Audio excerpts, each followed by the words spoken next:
Right, so what have I done this week? Well, I'm going to show you some stuff in a bit. Pictures, some pictures and some videos, and show you some benchmarks and things. And then a bit later on, I think I'll just play some random games. I kind of want to stress test the CPU while streaming. So I need to play a couple of different games to do that. Just a word of warning. The stream could shut down at any minute, right? It could just reboot. It could crash. It's unlikely to crash, but there definitely is a problem lurking at the moment, which I'll talk more about in a bit. There's definitely a problem with the 5950X at the moment, which I've mostly got under control, it seems, but there's definitely a problem there, and it could cause Windows to reboot. If Windows reboots randomly, the stream will go. So just be aware that that could happen. Hence why I'm doing a stream test this evening. Do a few hours playing some random games, talking about stuff, and seeing if it holds up, basically. That's the whole point of the evening. Oh yes, I am overclocking, Fremy. I spent many hours yesterday tweaking my overclock settings, trying to figure out how to get the best out of this 5950. It behaves a little bit like the 3950, but it is quite intriguing overclocking on Ryzen. There's not a huge amount of gains to be had, but there definitely are significant gains to be had if you play with the right settings. However, sometimes you bring a setting down and the peak clock speeds will go higher, but all the core clock speeds will come down slightly. So there's trade-offs to be had. You can't have it both ways. You can't have like a high all core, because you will sacrifice your peak core and vice versa. So if you want to kind of have peak core frequencies, which you do for gaming, then you do need to come back slightly on your all core frequency, which I think is a sacrifice worth having, because this thing absolutely flies when you're in all. I mean, the speed this thing renders is insane. It's just actually insane. I'll show you the benchmarks. It's just nuts. The power in this CPU is unbelievable. Mr. Andy Drew with almost 4 years. Dabs with 16 months. Molly with a year. Jesse Juice with 10 months. Zinam with 46. You need more cores. Lol. Turbo Toaster with 4. This is an automatic button test. Lol. Ronan Swanson with 10 months. Thank you, mate. Talking Donkey, how you doing? 68 months weekend hype. Absolutely. I haven't got Crisis, I don't think, Bandita. I did run the 3D Mark test. Paul1112 with 7 months. Stern with 5. Happy Friday. Isn't that Castrator's line? You're not allowed to use that. No other streamer can use that. That's Castrator's line. Happy Friday. But actually, you need to have a beer in your hand when you say it. You need to go Happy Friday and then drink either some beer or some wine. Don't you forget it. Yeah, I don't want any DMCAs from Castrator. You're building a new PC in the spring. Nice.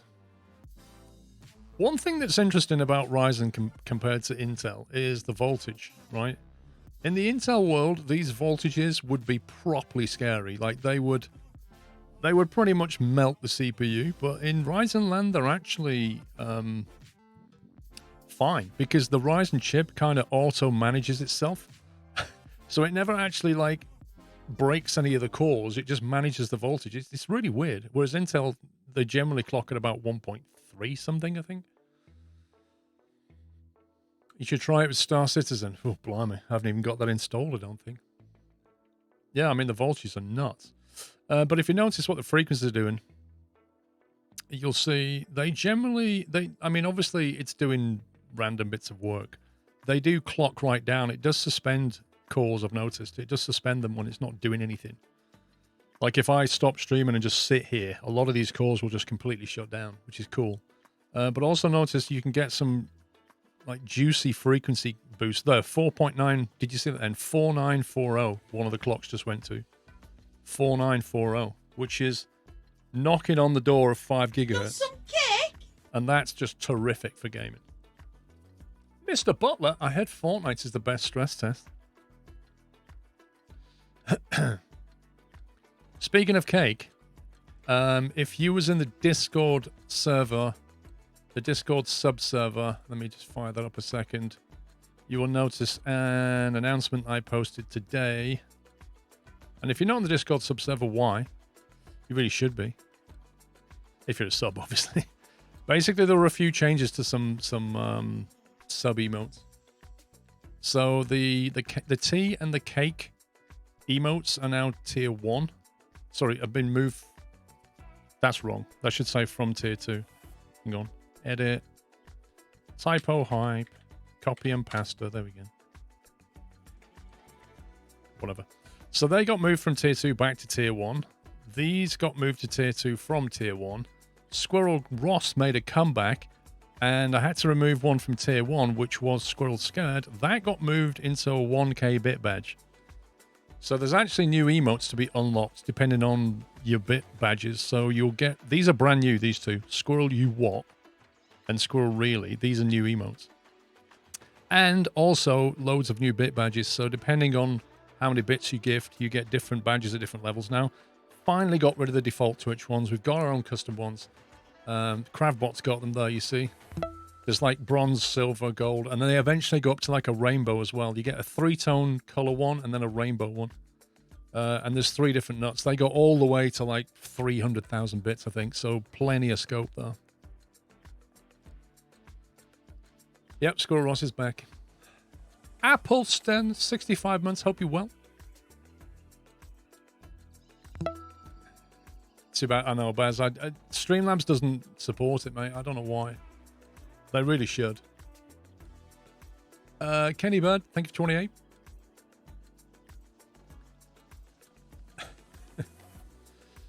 Right, so let's talk about before we start playing games and seeing what this thing can do, and I'll show you some benchmarks as well. I've got some benchmarks in here to compare and show you, although I think Cat Straighters had a preview. Haven't you, Ty? Why stress test the CPU? Surely all CPUs should just work. Yes, that's generally how CPUs work. You put them in the machine, you turn it on, and they work out the box. And you can stream on them solidly. You don't really need to stress test. People just do that for a laugh. Oh, wait. No, hang on. No, you do need to stress test because PCs are an animal. PCs are a beast, and PCs fail all the time. And streams die because PCs fail. So yes, you do need to stress test new equipment. Because we don't live in that perfect world. This isn't Star Trek. Well, that's not true, Cravbot. That's actually not true, because when I was running the CPU on stock, not overclocked, it kept rebooting. And that was a chipset driver problem. I hadn't updated to the latest chipset drivers. But yeah, if you overclock, you really have to test. So, Trucker J, 29 months, just resubbing while I'm at work. Stream is muted, so I can't hear anything. Trucker J, you smell. Smell. He can't hear us, so, you know. D-Storm, thank you for 16 months. He couldn't hear a word of that. He's no idea what we're saying. Mr. Hendo, thank you for almost 3 years. Oh, boy. He'll catch up with that later, won't he? So, I took a trip to Dave's house. And tried to get the new... So, this job should have been an hour's job, right? What should have happened is we drain the liquid out the system. We unscrew... He didn't shave. We unscrew the block. We take the CPU block off, pop the CPU out, put the new CPU in, wipe off the paste on the block, put a bit more on the new CPU, screw it back on, plumb it together, fill it up, flush it out. Jobs are good. I'd already updated the BIOS, so that should have been it, right? That's not what happened. It kind of happened. I don't think Dave's here yet. He'll probably pop in. It's kind of what happened, but not really. So what then happened next was we put the machine on, plugged the machine back in, turned it on, and it fired up, set the BIOS settings, and noticed it was idling 60 Celsius. We're like, what? Oh, he is here. It was idling at 60 Celsius, and we're like, this ain't right. This ain't right. Really? Does the 5950 really idle at 60 Celsius?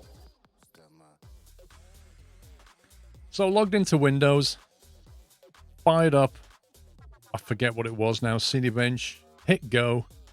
It ran for about 10 seconds. The temperature went, and it went, shut down. It's like, okay, this ain't good. This ain't good at all. And that was when the pain started. That's when we were down. We were now on a road, a very long road of doom at this point. We just didn't know it yet. Mr. Leonard, thank you for 82. SMG Junior, thank you for 20. Actually, I think before that, I think Dave, Dave got my PC on the desk, and I mean, I thought we were there to change the CPU, and then Dave started, I should have questioned this earlier, but when Dave started doing this to my PC, I was wondering what this had to do with water cooling.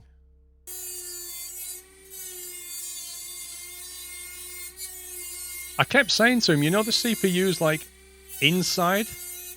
It's like it's inside the PC, Dave. It's not actually on. Do you need to do this to get at my CPU?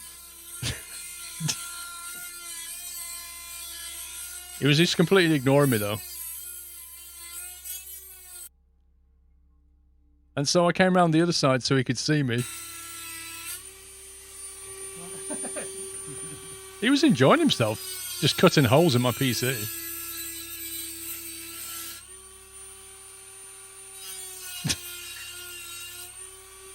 No, this is one day's growth for Dave. He hadn't shaved. He hadn't shaved that morning. So, what he did, if you notice where he's actually cutting here, this is the top of the PC. This is the top rad, and one of the radiator holes is here in the corner. So what he was doing was cutting the frame out, so that when the PC stood up, you actually have an access point into the top, and it actually turned out to be extremely useful. As you'll see later, we kind of lucked out a little bit on that, which is probably the only luck we had that day, because we were able to then use that access point later to actually fill it up and flush stuff out. So it was great. So anyway, we started off like that, and we had these high temperatures, and we couldn't work out what was going on. Oh, this has calmed down a little bit.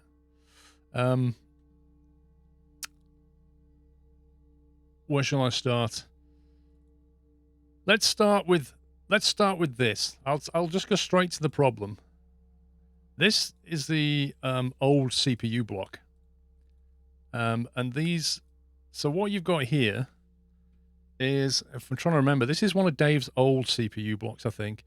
This one is mine, and this is another one that you happen to have lying around. Notice the problem here. Notice there's something not quite right. If you look at this. So what? Here was the symptom. Here was the symptom, right? And it took us hours to work out what was going on. We thought, Dave said early on, I think there's something wrong with the CPU block, and he was right. But the problem was more deep-rooted than that, because at some point, I think he swapped out the CPU block for a new one, and it's still, or one he had lying around actually, which was perfectly good, and it started doing the same problem. The problem was this: you turn the machine on, the pump starts, you can see the liquid going around and coming back into the tank, and when it comes back into the tank, it was coming in at quite a pressure, but then after about 10 seconds, the pressure would just dive down like that, and it would just become a bit of a slow kind of trickle. So all the pressure that was in the pump was supposed to move this liquid around. Suddenly would start off really well and then would just die out. And we couldn't work out why. We could not. We just had no clue what was going on.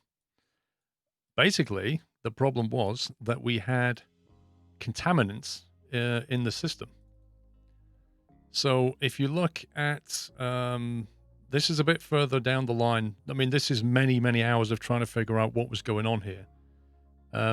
But it involved me going down to Halfords to get 4 5-liter bottles of deionized water because we needed to flush the system out.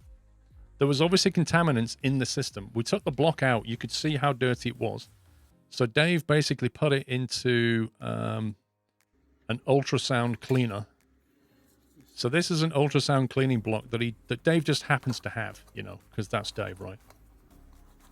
And what this does is it fires ultrasonic sound, very high frequency waves at the bits that you put into it. That's a cleaning solution, and it basically breaks off like all the dirt, and it just falls into the water. And the water started to turn a rather nasty color when we did this because all the bits are falling out. Because these radiator fins are like super fine, like 0.2 mil each. Yeah, you can hear it working. You can hear this like buzzing sound that it was making then at the end.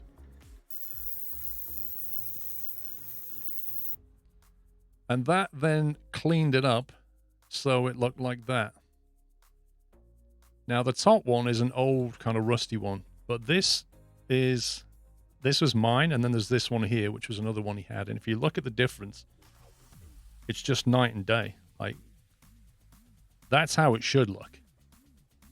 Each of these lines here is like 0.2 mil wide, I think. So they're really, really, really fine. And what happens is there's like, if you notice, there's a big groove at the top here, and there's a big groove at the bottom. And there's like a slit that goes there, and the water is fed into the middle chamber here through like a letterbox. And so the water can only go that way and that way. So it has to run along these little ridges, which then cools the CPU, and then it falls into this ridge collector, and then both of those are collected back into the outbound pipe.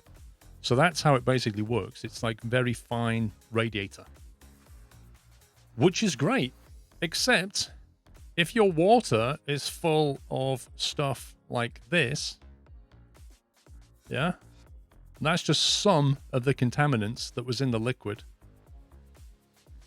You know, if your water's full of this stuff and like some kind of weird putty residue, then what happens when it hits those fins is it then just turns into this.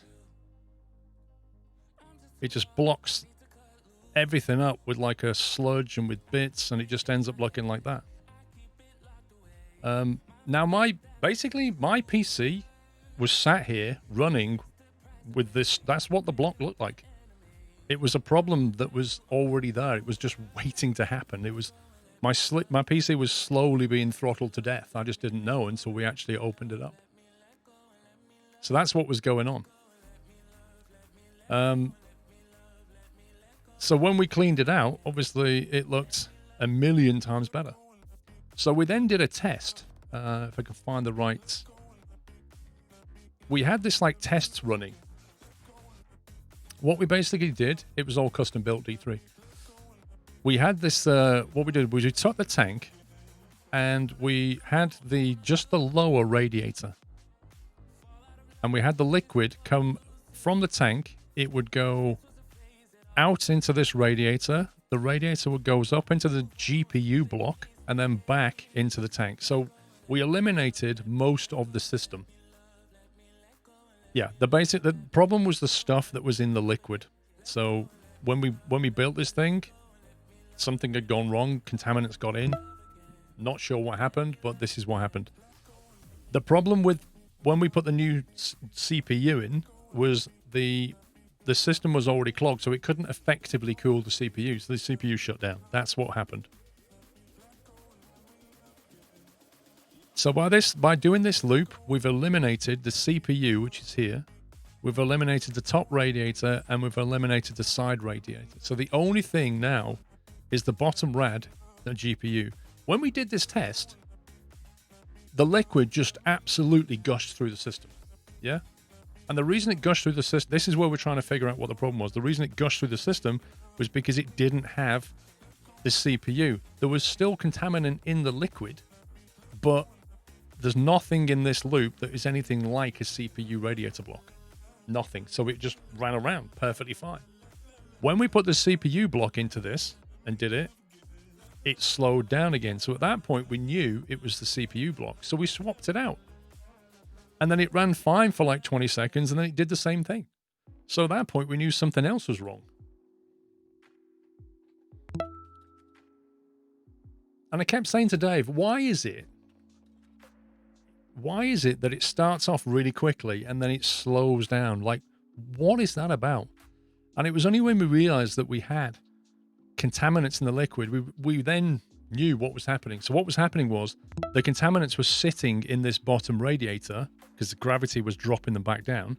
You turn the pump on, it comes up this loop, it flows through the graphics card, no problem. It then goes into the CPU, and then it hits a really fine radiator and just clogs it. And then when you turn the pump off, all those bits just fall away, drop back through the system and sit there again. So they can't ever get past this radiator, this fin. They can't ever get past it. That's why he just kept doing it again and again and again. SGG, thank you, mate. Seb, thank you for 71. Neil Kodar, 55. Andy, thank you, 34. Thank you, guys.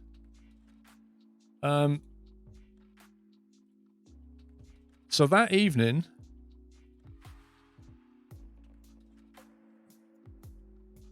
I had a massive kebab. Dave had half a kebab. He basically had this minus all the salad. That was a monster. That was a mixed grill kebab. I think it was about 11 quid, wasn't it, Dave? That was a monster kebab. And it was, at the end of that, we were like, oh boy, drinking beer.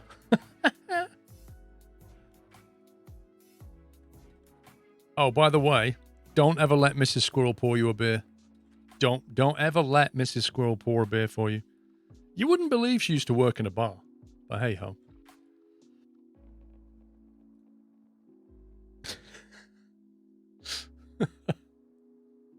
Perfectly poured beer.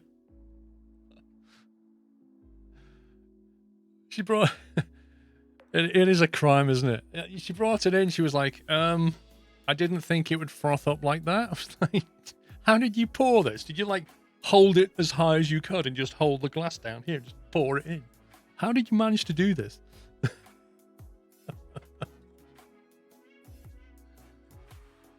So anyway, we made progress, right? We then found the problem. We then found all of this gunk, ran it through we basically, where's the video?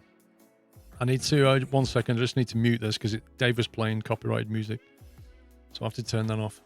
This was, this is our cleaning right now. So you can see we've got one of the 5-liter tubs of deionized water. The loop has been set up so that we're pouring straight into the top of the tank. The tank is then doing a complete loop around the system, all the rads involved, and then where it would normally drop back to the tank, we're then taking that outbound into that green bucket. So we then flushed it with 5 liters of water like this. So Dave was trying to pour this in and keep that liquid level within the tank. Down it comes into the green bucket. And we did that with 15 liters of deionized water, then another 5 liters of tap water, and then we put cleaning solution, or Dave put cleaning solution in it and left that. I think we left it for about, was it 2 or 3 hours, Dave? About 2 or 3 hours, I think we left it for, which basically breaks all the dirt down in the system. And then we give it another flush with another 5 liters of water, and then we refilled it up. We only stopped at the point where there was nothing coming out in this green bucket. I think on our very last run, we had like 1 speck, like literally 1 speck of dirt. So we then knew we could put the system back together and everything was nice and clean again, which we did. So having done that, we then had basically a working system, which looked a bit like that. So that's what it normally looks like. You can see it all working fine. You can't see the liquid now, but it is actually flowing back into here like a fair rate of knots. Well, I have to say, we went through some pretty bad ups and downs, didn't we, Dave? Like, there was just, I think on the first night, we were up till 4 a.m. So we'd been at it about 14 hours at that point. We finished at 4 a.m. and went to bed. And then we got up about 9 a.m. We carried on. It was long. And like, you know, when stuff just isn't working and me and Dave were just both getting really down in the dumps because it was just so frustrating. And every time you change the configuration on this, you've got it's a lot of messing around. You've got to loosen all these off, move things around. It takes time, you know? And it was just, really depressing just having this new CPU and nothing was going right, you know? But this wasn't a problem with the new CPU. This was a problem with my cooling loop and contaminants in the liquid. SquirrelP UK, thank you for 2 months. So, having done all of that, we then put the system back together again and then found the next set of problems. That's actually true, Dave. I think on the second day, Dave woke up before me and he carried on trying to fix it while I was in bed till the lofty heights of 9 o'clock, I think. Yeah, so then we got to the new set of problems. What about the GPU block? GPU block is fine because it's basically, it's a bit like these radiators. It's effectively just a loop through it. It's not, it doesn't have a fine radiator like the CPU does because it has a bit more surface area to go over. Because if you've ever looked at a GPU, it's basically a collection of, what are they called? I can't think of the word now. What are they called, Dave? Thingies. RAM chips or something like that. Just like VRMs, that's it. They're like a whole lot of VRMs, so there's like a big metal block that just sits over the top of all these VRMs and then the liquid just flows over it. Whereas a CPU is like condensed, like with lots of very hot cores in it, so it needs very fine-grained cooling to make it work because there's so much heat coming out of such a small space. Whereas this is a bit more spread out. So they were fine. We knew the system loop was fine, so we put the system back together, we booted it up, and yeah, we got to the next set of problems. So the machine was fine initially, and then it started to show its first signs of problems. The first one happened as soon as I put it into, if you bring up the Ryzen Master, you put it into auto overclock, and the machine just shut down. Like, you know, straight as soon as you stressed it, it just shut down.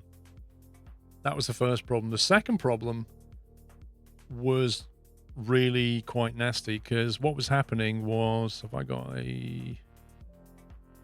I thought I had a screenshot of that. And it happened again this morning. I'll show you. It's still present at the moment. If I filter my log. This error here.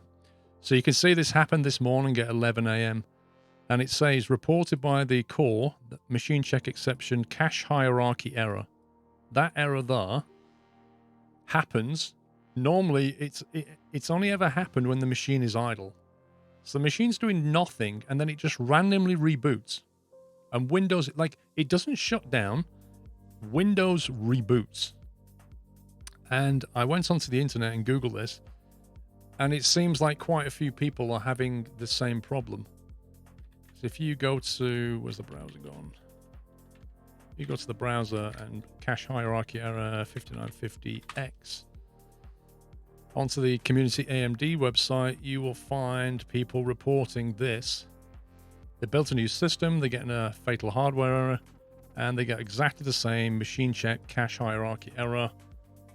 People are posting about it. Can you just load optimized BIOS defaults? I did that. That didn't fix it. And then the discussion continues over on a German website where they're getting exactly the same thing. And this is some kind of problem. I don't know if it's going to be a BIOS fix. Thanks. I don't know if it's going to be a BIOS fix or if it's going to be a chipset driver fix. But there seems to be some little bug lurking there somewhere. And like I say, I think it only happens when the CPU is very like stable, like not doing anything. So hopefully it won't happen while I'm streaming, but it could. It hasn't happened since 11 this morning. It sat all night long and didn't reboot, and then at 11 o'clock it did. Yeah, Daniel, let's Windows Event Viewer. So it's not, we're not home and dry yet, put it that way. There was a power message in the event log before the crash. No, that was from the day before, Beaker. That problem was fixed with the chipset driver update. That would post like continuously, and that was also all over the internet as well. So I fixed that one. So I fixed all the issues, and then I did my overclocking yesterday, and so we'll have a look at some of the benchmarks. Oh, and while the system was being cleaned, we went and did some extra stuff. Dave did something rather cool. Let me just show you this. So Dave's got this laser burning equipment that can basically, well, laser burn things, right? So obviously he doesn't like sitting around. We couldn't do very much, so Dave started working on something. It's basically an advent calendar. Notice the little bones here. There's the big bone on 25, so this is the advent calendar doing its thing. And that's doing its final bit there. Sure you can see. Is there anything Dave doesn't have? No. I joke with Dave. Dave has pretty much every tool you can think of. He just doesn't know where they are. Dave's favorite phrase is, I've got one of them. Where did I put it? That's his favorite phrase. He literally doesn't know where anything is. He says he does. He says, oh, I know where everything is in my messy garage. No, he doesn't. He has to go rooting for it. He finds it eventually. It's brilliant. He's like this mad genius. If you notice here, the Y is sat on top of the 25, so Dave redid this and just moved it. So we actually recut this.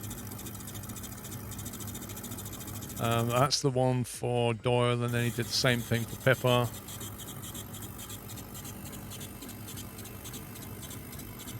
Organized chaos. Disorganized chaos. So, yeah. It does all the engraving.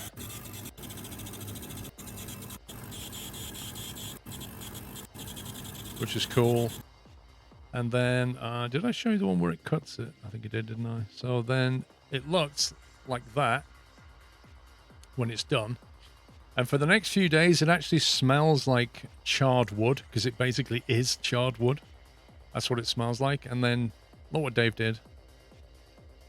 Dave did a thing.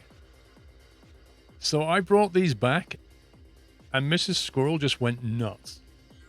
I pulled them out, I hid them in a coat. I said, Dave's made something. I said, it's not for you, though. And she went, oh. I said, it's not for me either. She went, huh? I said, it's for the dogs. She went, oh? And I brought these out. She was like, oh my God, they're so cool.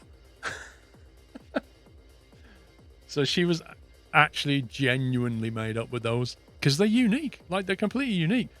And the thing is, you can take these biscuits off, right? And then you can just reuse it next year, and you can just attach different presents onto it. So the whole thing is like completely reusable from year to year. Oh yeah. Oh yeah, Dave's got brownie points in Mrs. Squirrel now. No doubt about that. So anyway, made that in between all the mess. And then obviously I was just trying to train Dave's dog. Her name's Violet. She's a lovely dog.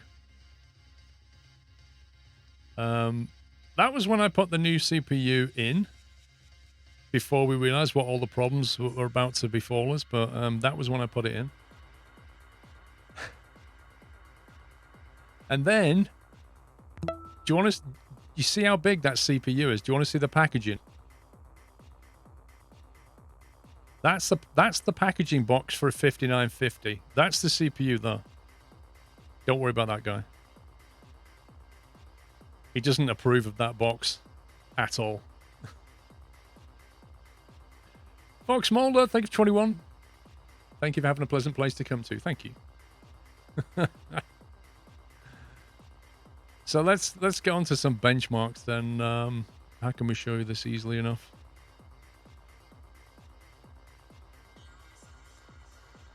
I need the brownie points after getting in trouble with her over your spending habits when you come to mine. She doesn't know anything about it, Dave.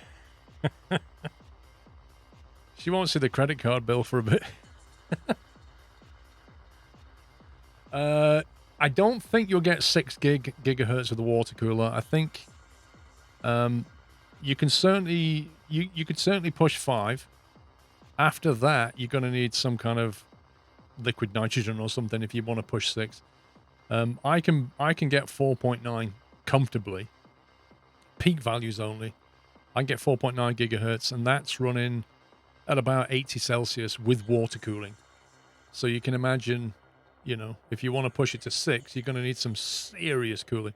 No, 4.4, I think, all cores is what I get. As I've said before, you can either have it all cores running as basically, yeah, you can have it all cores running as quickly as you want by locking in the multiplier on the cores.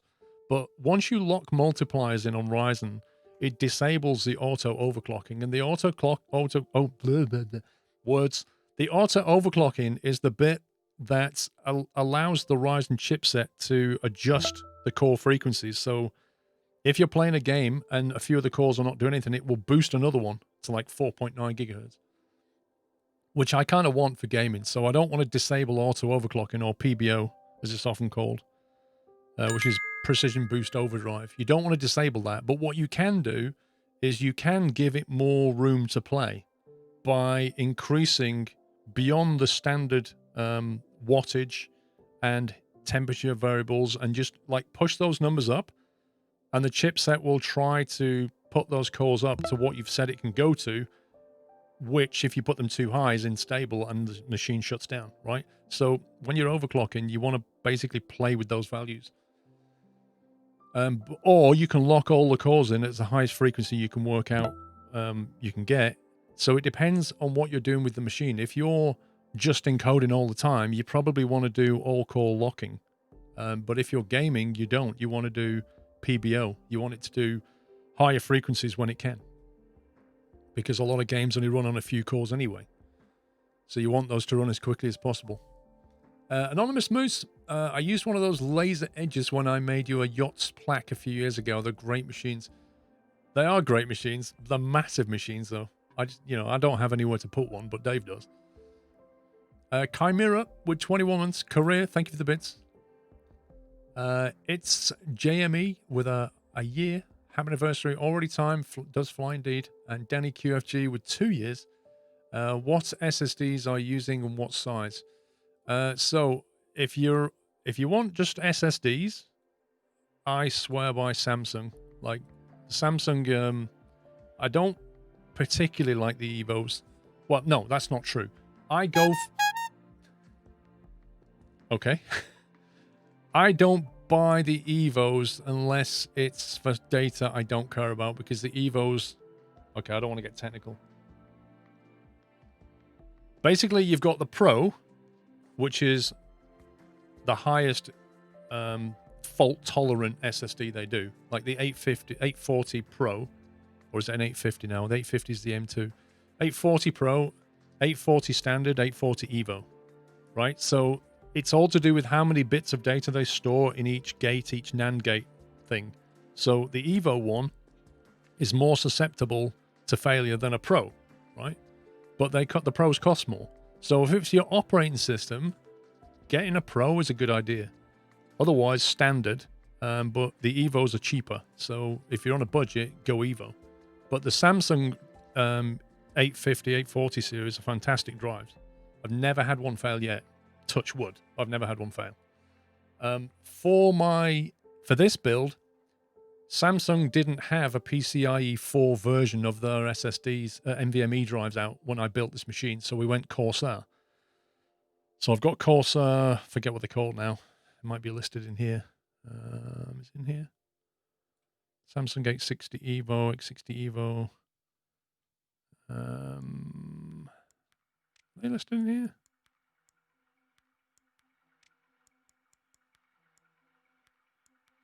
Why are they not listed? Hang on. G-Skill. Oh, there you are. Corsair Force MP600s. MP600s, yeah. So they're the PCIe NVMe SSDs. They're 2 terabyte each, I think. You got some buying a 5950. I got my 5900. Can't get the F clock past 3200 megahertz. That's interesting. Korean Insincere, thank you very, very much for gifting 5 subs to the community. And if you got one, you can give them a thank you. And don't forget, when you give them a thank you, use the Squirrel gift emote. That's a good emote when you've been given a sub, because it's a gift emote, right? So use the gift emote. But thank you very much, Korean. What's going to show you? So benchmarks. I can bring up a... let's have a look at a single core first. This was a single core that I did on the 3950. I believe, yeah. So the 3950 is here. And then we'll bring up the equivalent. Now I have 2 timings. I have one where I had it stable and one where I didn't. 64-bit stable all core, 64-bit stable single core. So I did that one, I believe. No, that's R23.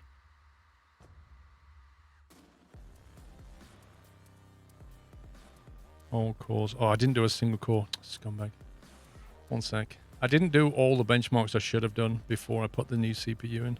Well, I can show you the all-core comparison on stable. That one. So I don't know if you can see it or not. I'll try and zoom in on the numbers a little bit. Cinebench SHA-64. That's right. So yeah, basically on the 3950, we're doing 3806 in Cinebench R15. Is this? Yeah, and then on the 5950, we're doing 4832. Mr. Sun, thank you for 22 months. Big Man K, thank you for 3. I mean, if you're doing a build, like the 5900 is probably the best bang for buck. The 5950 is better CPU, but for the money jump versus the performance jump isn't as good. So arguably, sometimes you're better off getting a 5900 and spending the money saved on some other bit of your system. But that's a fairly big jump. And if you look at the Cinebench R23, if you look at this, is when I tuned my overclock in. You can see that it's trading blows with a 32-core Ryzen Threadripper. Like it's knocking on the door of something that's got twice as many cores. That's insane. And that is in my overclock configuration that favors gaming. I can actually get it higher than that if I want to. If I fixed all my cores down, I could probably tune that well into 2900s. Yeah, basically, Wraith. So as well as being like, as good as an Intel 10th gen at gaming, it can also trade blows with a Threadripper. That's just nuts. That's actually nuts. Was that the one where yeah, there you go. So this is this is a slightly more unstable version. You can see that I already got it into the 2900s, but that configuration is not stable. I can run this for about 10 minutes and then it'll shut down. You could probably get even higher, but this one I can run for 30 minutes and it's fine.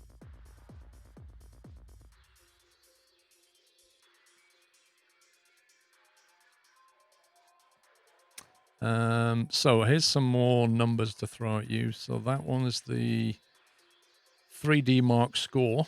I think that was on a stable build. Yeah, this is my stable build. So as I say, you can get that into the 15,000 if you're not too concerned about stability. And what I mean by that is I could adjust the overclocking and get that into the 15 K mark.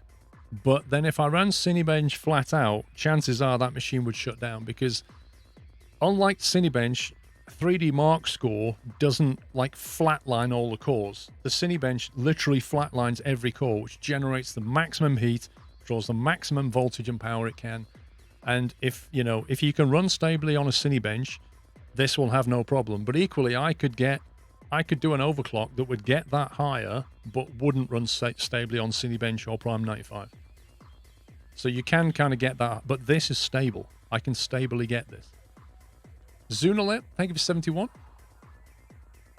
What else have we got? So that one there is, do that. That is the frequency, which I think that line there is 5 gigahertz. So you can see as it's running along, it's like peaking. It's knocking on the door of 5 gigahertz a lot. It looks like it's running, it's like 4,000, running about 4,750 average up and down, and peaking sometimes at 5 as it's running the 3D Mark test. So that's what you're getting. That's like, you could consider that to be gaming performance, because the 3D Mark is effectively like running a complex 3D scene. It's like gaming effect. So that's what you could expect whilst gaming. Yeah, I'm going to stick with the 2080 Ti for now. I may go for a 3080 Ti, but what I would probably do is wait for it to come out, wait to see what the reviewers say about it, see what the jump is like from a 2080, and then make a decision. That's the frame rate that it was doing while it was running the 3D Mark test. You can see we're getting between, what, 70 there to a maximum of 120, and everything in between.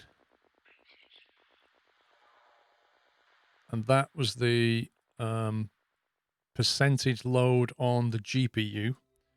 So you can kind of see, depending on which test it's doing, whether you're CPU bound or GPU bound. This particular test here is GPU bound, whereas this one is probably CPU bound, I guess.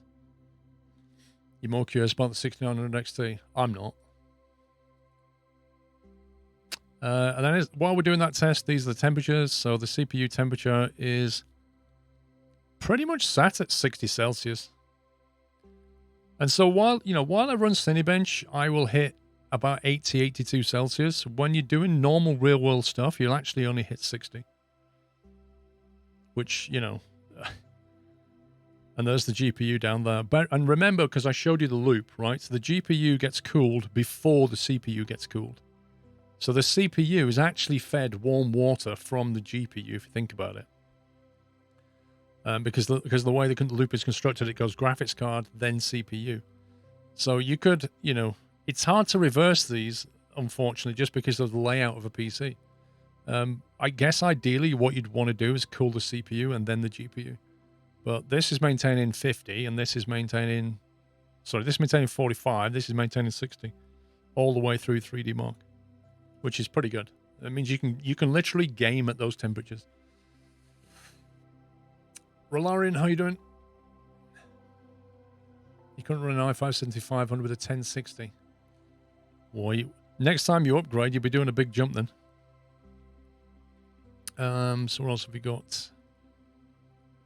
Cleaning, you've seen that one. Have anything else showing there? Don't think so. Yeah, so that's more or less about that. So that's where we're at. Any questions?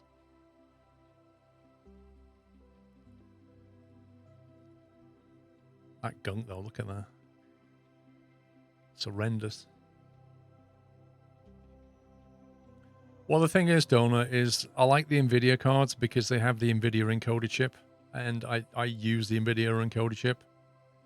You can see right now that my video card is basically encoding the stream. Which means my CPU is doing nothing, because there's a dedicated chip on an NVIDIA card that does that workload and doesn't affect 3D and doesn't affect your CPU. Is there any iRacing this week? So I wanted to do iRacing. I plan to stay at Dave's on Monday, I think it was. And then that was that. And the whole point was to come back, do some Spa practice, and then do some iRacing this weekend. And yeah, my week just went. So having done nothing at Spa, I won't be iRacing this week. And next week is week 13 at iRacing. What's the point of 16 CPU cores if you're encoding on the GPU? Well, I didn't buy this to encode. I didn't buy this to encode the stream. The graphics card is encoding the stream. Yeah, I could transfer it onto the CPU, but as when I did testing on the 3950, there's not really that much benefit in doing so. So I'm just doing the encoding on the graphics card. That leaves the CPU free to do whatever. When I handbrake the stream overnight, I will use the cores. Absolutely. When I render out on video, I will use the cores. When I'm gaming, it will not use all these cores, but equally, I can, if you notice what's happening here, all the stuff is running on these cores mostly. This is reserved for other stuff. So what I do is I have a thing called process lasso, okay? And it basically lassos processes to certain cores. So if you look here, for example, Stream Deck, you notice it's lassoed to cores 16 to 31. And I have when I have my games, if I fire up a game, I will lasso the game to these cores here. And that means it runs on these, and everything else in my CPU that I can control, like OBS, the browser, like Discord, like whatever I can, will run on these cores. So Discord's actually on the wrong one. If you look, one sec. Discord is running 16 to 31, so I go CPU affinity, always select, and then basically invert that and make sure it runs on these. And that will then move Discord's threads and processes onto these cores here, which means I can keep these free for gaming. It's actually, Battle Catalyst is actually a superb program. Because it lets you can control where things are running. And once you've set it up, if you say to it, like, always run on those cores, you never need to worry about it again. It will start up on Windows Startup, and it will make sure those things run on those cores. And you can lock it down. You can't lock everything in here because some of the stuff is like Windows system stuff, and you can't control that. So you can't move everything, but you can move a lot of stuff. You can even lock things down here. You can see I've locked some stuff down to like just 8 cores. I think Process Lasso is paid for. Yeah, I think I bought it. I think it might have a trial, and you can play around with it, and then... See, look, Discord is now lassoed to 0 to 15 cores. Control center, that shouldn't be there either. Invert that, so put that over here. And the reason I've done it that way is because when you fire up Ryzen, there's like, how can I put this? On a Ryzen 5950X, it has 2 what they call CCXs, compute clusters, and this is one of them. This is like one of the dies, and this is the other one. And this one has cores that run at it actually tells you which cores run at higher frequencies. And it told me that some cores in this block run at a higher frequency than this block. I think it was, or the other way around, I can't remember. So I basically use my process lasso to make sure my games are on the higher frequency block. Devil Dude, thank you for 55 months, and Martin's Gaming Channel, thank you for 37. So anyway, that's another thing you can use in your tuning machine. Let's get rid of that. Let's get rid of that. So anyway, let's try firing up a game and see if we can get this thing to crash. I'll do some Siege in a bit. I think I might fire up Hunter. See how we get on with that first. £26.70 for a lifetime. What for Process Lasso? Yeah, it's a good little app though if you want to control stuff. Because otherwise, what I didn't want happening is I didn't want a game's threads to be moving across different cores. Like I wanted them to stay within certain core range because that way they can, if you know how the CPUs are structured, potentially on Ryzen, they have like a shared cache. So if I can make sure that all my cores are running on the same bit that runs on the same cache, it means they're not moving around the CPU and they'll run more efficiently. That was my thinking. Play Siege when Sean can't play. Lol. Hang on, let me just turn off some music. Let's get rid of that. I should probably change my game that we're in here to, what are we on? And,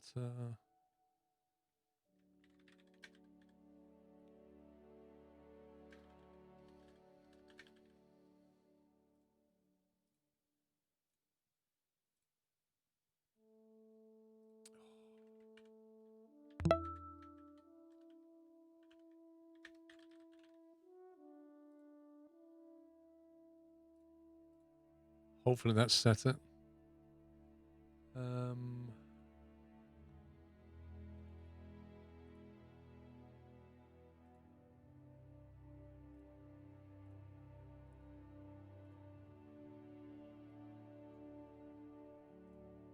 Okay, let's see what happens, because this is quite taxing on frames normally. Shestagan, thank you for 8 months. Baby's due soon. Lol. Niels with 28. You've watched since the old American trucking series. Thank you, Gummy. Right, so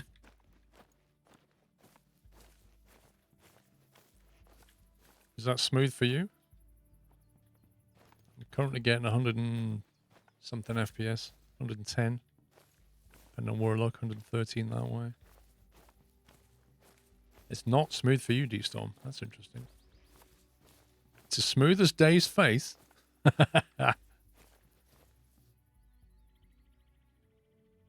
Actually, I should have changed reserve, shouldn't I? I should go to the one with all the trees in it. How do we change reserve again? Blimey, it's been a while. System. Oh, it was H, wasn't it? No. M, then H. There we go. It's the one that the Lake District probably has a lot of trees. Because the more trees, the more work it has to do usually.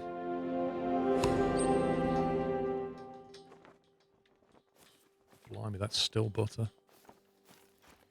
I remember being here and it was struggle to draw stuff. This is like 100 FPS with trees everywhere. That's insane. Wish you could see what my machine's doing. One sec.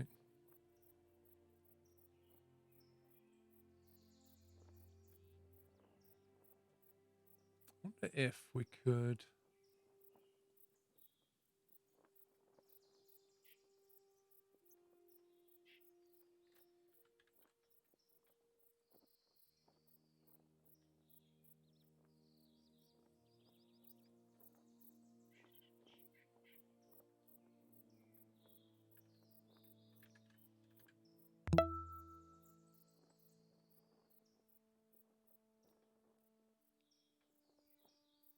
There you go.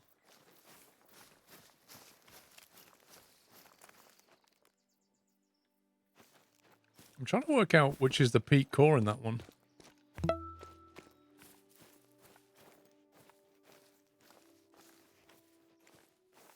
Mr. Crabbot, 49 months. Thank you very much, sir.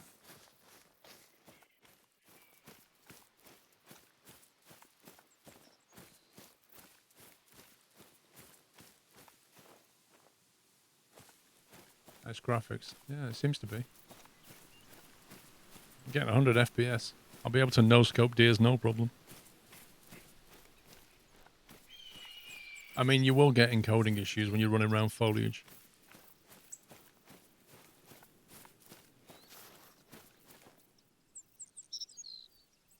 Yeah, so looking at this, can you see the bottom left? It's got GPU 99%. This is basically GPU bound right now. It's no longer CPU bound. You can't really read it.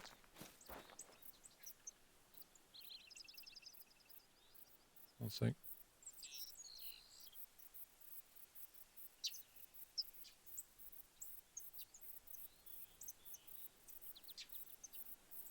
It's always to get a 3090, Dave. Yeah, but I'm waiting for the TI stuff, you know, Dave? Can you read it now? You can see bottom left, the graphics card is maxed out.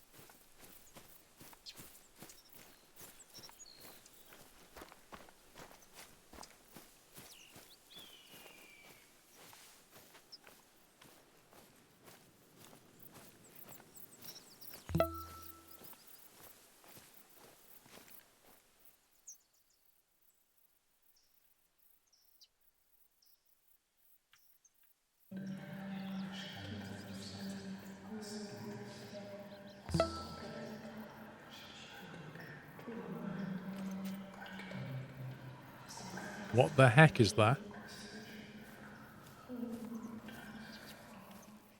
What was that? Seriously, what was that? It's like some broken soundbite. That's a weird voice just going.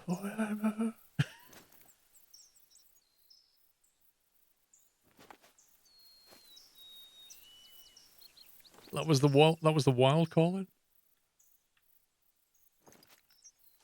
That's a long way. No, I don't want a deck chair. What's the key for the binoculars?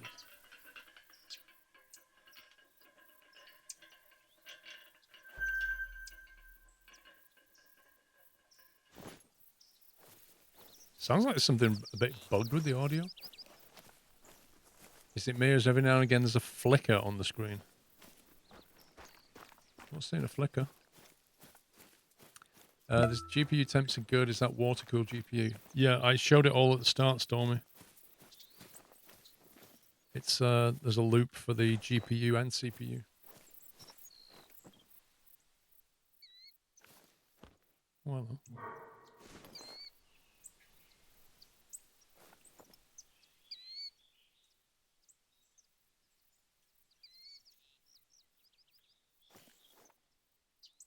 Is that a male? I can't work out. It is a male. Trouble is my ammo is way too, it's only a class 4.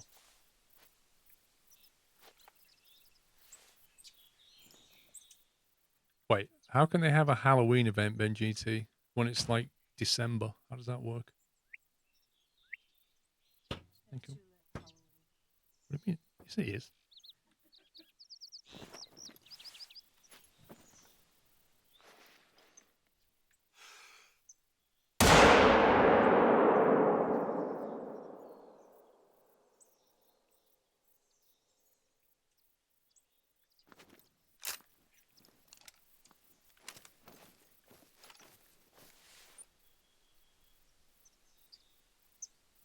Well, according to this, I just killed something.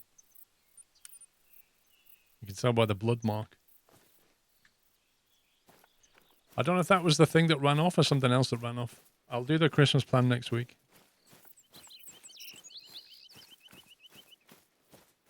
CPU temperatures. Hang on. Let's see. If I do that. And then we do...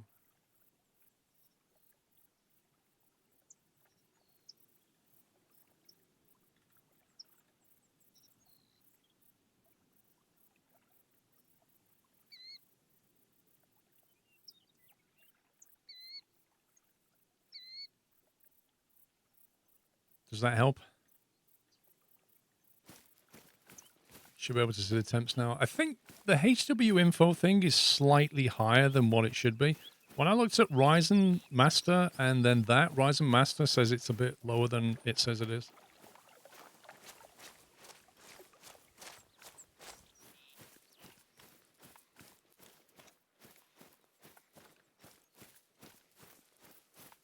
Oh, it looks like it was a one-shot kill. Not surprising with that gun. Yeah, it could be because I tabbed out.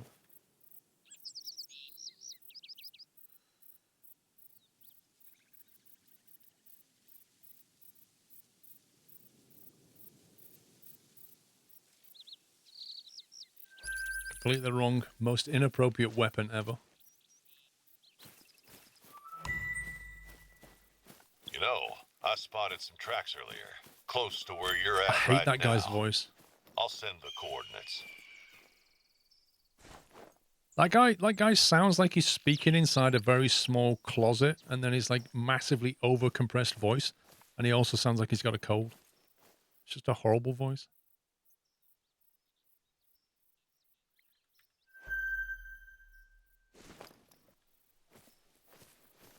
It's not a thing.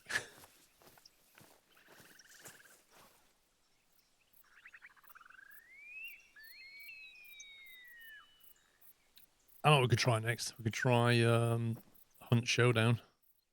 Cup of tea? That's a little bit loud, that one. D-Storm, it's actually coffee, mate. I'm sorry.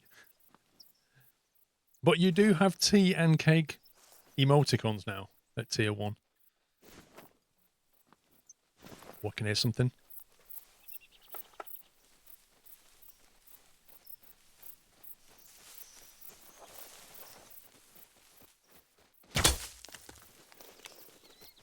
Oh yeah, sure.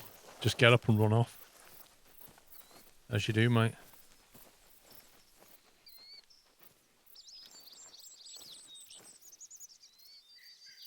Just like, oof, oh, that's smarted. What, it's not even a blood splatter? You what, mate? Point blank. What weapon have I? Arrow have I got in here? Oh, have I got the smart? Wait a sec. I might have the wrong ammo.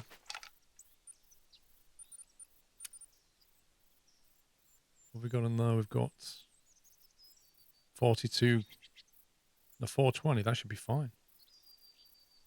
Classes 2 to 7. Should have been in perfect ammo. Yeah, I might do a bit of siege after that, but I think we'll jump into Hunt Showdown. If you've never seen Hunt Showdown, it's got the most epic sound engine pretty much in any game I've played. It is just insanely good, the sound.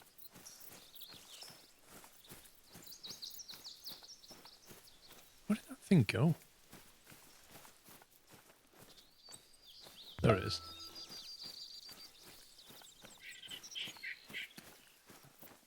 Thank you for the stream's entertainment and the mods for the work. Take care of yourself. I can't say your name. Yuskibia Gaming, I think. Thank you very much, sir. Thanks for the kind words. And also for losing the body, because I can't find it now. Did I not see the body? I thought I saw a body. I did see a body. What the?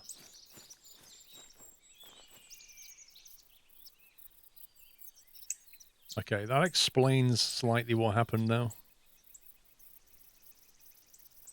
Your name is very Welsh. Well, that would explain it.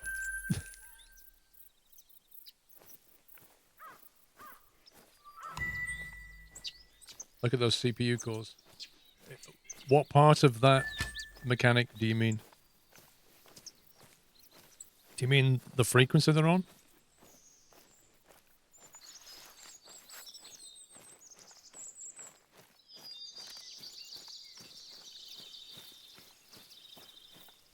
Oh, there's so many, right.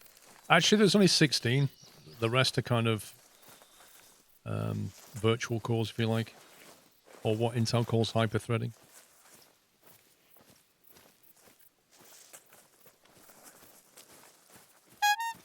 It's the fact they can clock to 4.9 gigahertz is what I find completely amazing. And Black Mutt. Black Mutt! Thank you for 10 subs. Gifted. What a legend. Can we get some squirrel gift in chat for Mr. Blackmutt, please? Gifting 10 subs to you, community. Thank you very much, sir. Don't recognize any of the names you've given to. Actually. All new subs, I think. Oh no, it's 121, 116. The rest are new. Thank you, sir. And if you're fortunate enough to get one, don't forget to say thank you and jump in the Discord channel. Right. So a quick run down here. So that seems to be holding up. I'm getting about 100 FPS. It's not stuttering. It's pretty smooth. No input lag. Running pretty well, I'd say.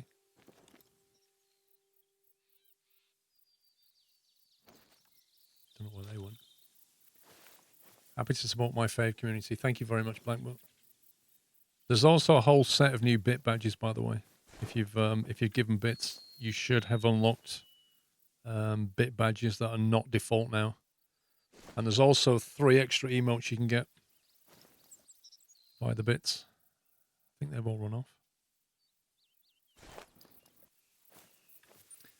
Right, let's try a different game, see how that fares.